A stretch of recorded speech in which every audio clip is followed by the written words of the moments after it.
ဒုက္ခပင်လေဆိုတဲ့ကြပြာလေးကိုကျွန်တော်ဖတ်ပြမှာဖြစ်ပါတယ်ဒုက္ခပင်လေပစ္စည်းဥစ္စာအတ္တနဲ့ခန္ဓာငါတို့ဆုံးခဲ့ရသည်မနှက်ဖြန်ဆိုတဲ့အနာဂတ်ဟာကြည်ကြံခဲ့ရသည်ဘယ်နေ့လဲဘယ်ချိန်လဲမငိုတတ်တဲ့ကလေးငယ်ဟာအမေနုကိုငတ်ခဲ့ရသည်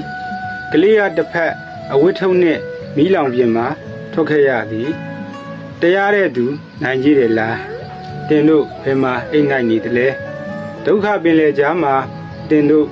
ကဲတင်မှုမိနေကြသလားကိုရောင်ကိုဟာပြတော်မူပါဒီကြပြလေးဟာစစ်ပွဲကြောင့်ဖြစ်ပေါ်လာတဲ့ဇာလောင်မှုဥမဲ့အိမ်မက်ဖြစ်မှုတေခွဲခွဲရမှုနဲ့မျောလင်းချက်တွေကိုစူးစီးထားတာဖြစ်ပြီးဒုက္ခပင်လေရောက်နေတဲ့သူကို